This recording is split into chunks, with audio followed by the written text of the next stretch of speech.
दिल्ली की रानी। एक थी रानी। क्योंकि राजा की मौत एक हादसे में हो गई थी, रानी को ही राज्य संभालना पड़ रहा था।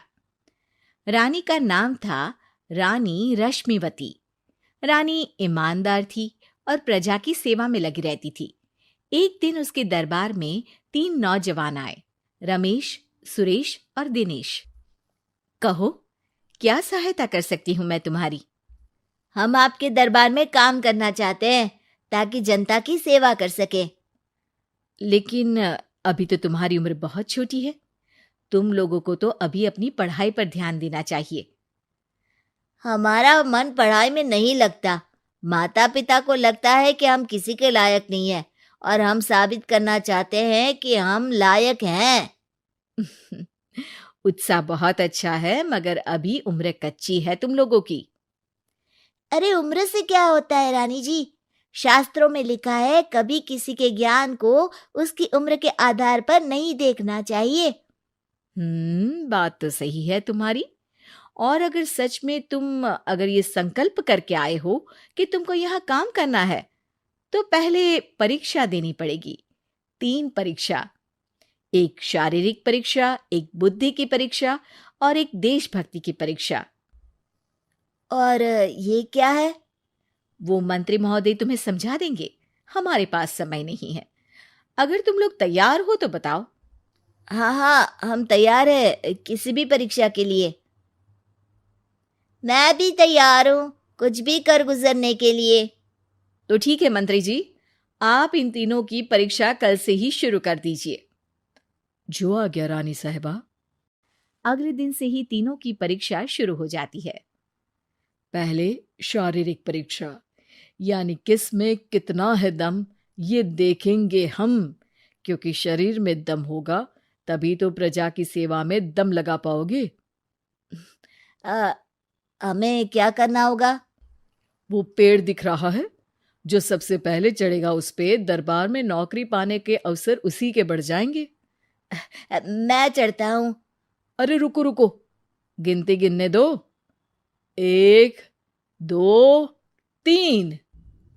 3 की गिनती के बाद रमेश और सुरेश भागकर पेड़ के पास गए, मगर दिनेश आराम से पेड़ के पास गया।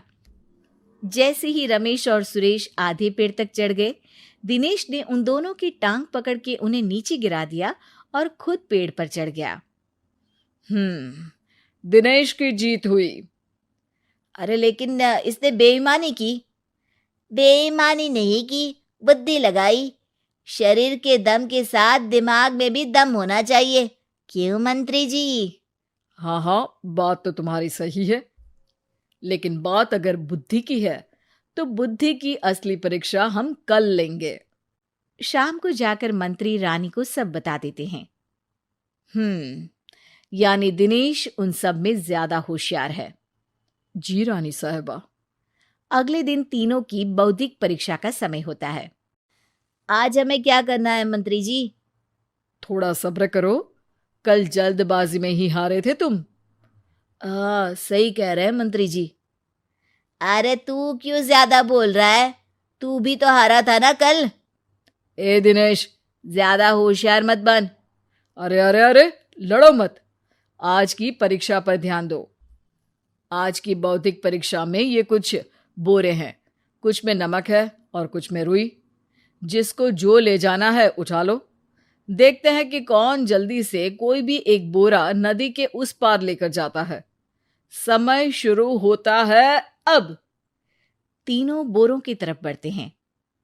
सुरेश, नमक की बोरी भारी है, ले जाने में मुश्किल होगी। हाँ हाँ, सही कह रहा है, रुई हल्की है, हम दोनों रुई लेकर चलते हैं। अरे भाई, मैं तो नमक लेकर जाऊंगा।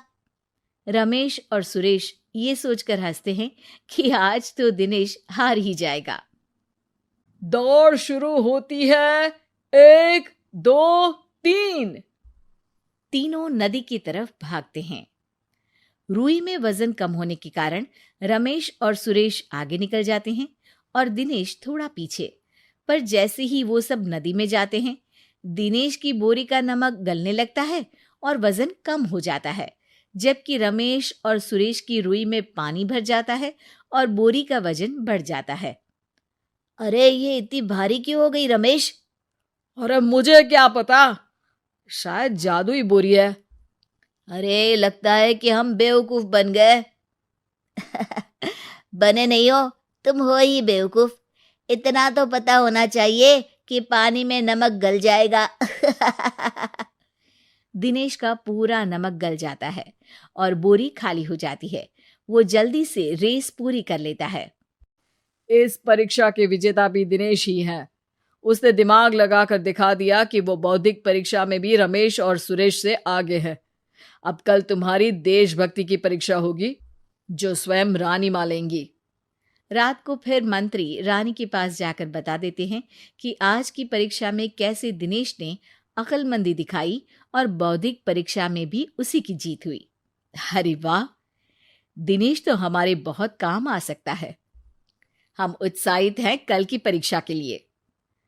वो तो ठीक है रानी साहिबा, लेकिन हमने सुना है कि पड़ोसी राज्य का राजा आकाशदीप हमारे राज्य की सीमा में घुसपैठ कर रहा है।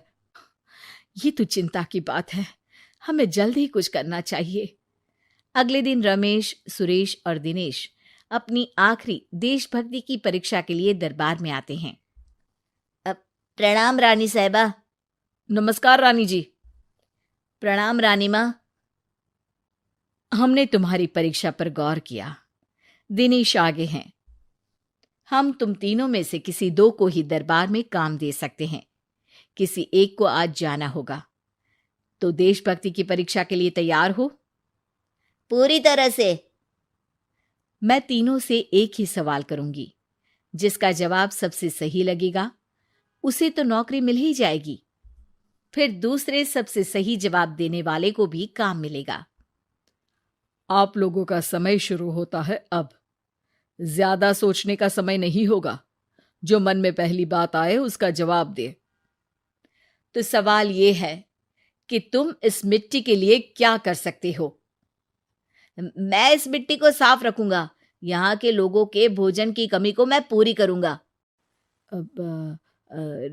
मैं यहाँ के लोगों को गले लगा लगा के उनको खुशी दूंगा रानी माँ, और गरीबों के लिए घर बनवाऊंगा। मैं इस मिट्टी के लिए किसी की जान भी ले सकता हूँ रानी माँ। मंत्री, दिनेश को एक तलवार दो। जी रानी जी। दिनेश, पड़ोसी राज आकाशदीप की जान तुम्हारे हाथ में है। जाओ, अपना काम पूरा करो। आज रात को तुम उस पर हमला करोगे जब वो सो रहा होगा। दिनेश वहां से चला जाता है। रानी माँ, ये आपने क्या किया? अभी किया नहीं है मंत्री जी। आप आकाशदीप को संदेशा भिजवाओ कि पड़ोसी देश का एक कातिल रात को उन पे हमला करेगा और दिनेश को पकड़वा दो। अरे, ये आप क्या कह रही हैं? और क्यों कर रही हैं आप ऐसा? राजा को लगेगा कि हमने उसकी मदद की, उसकी जान बचाकर। वो हमारे राज्य का पीछा छोड़ देगा और हमारा एहसानमंद हो जाएगा। और दिनेश का क्या होगा? इस राज्य को दिनेश जैसे शातिर और लड़ाकू लोगों से ज्यादा जरूरत है, ऐसे लोगों की जो लोगों को खाना खिलाने की और खुश करने की बात करे। और ये गुण सुरेश और रमेश में है। इन्हें नौकरी दे दो। दिनेश बहुत चतुराई से नौकरी हड़पना चाहता था, जिसके लिए उसने रमेश और सुरेश जैसे दोस्तों का भी नुकसान किया। पर रानी ज्यादा चतुर निकली। उसने एक तीर से दो निशाने लगाए। दिनेश जैसे खूंखार युवक को राज्य से बाहर करवा दिया और पड़ोसी राजा आकाशदीप को अपना एहसानमंद कर लिया। पूरा दरबार रानी की जय जयकार कर रहा था।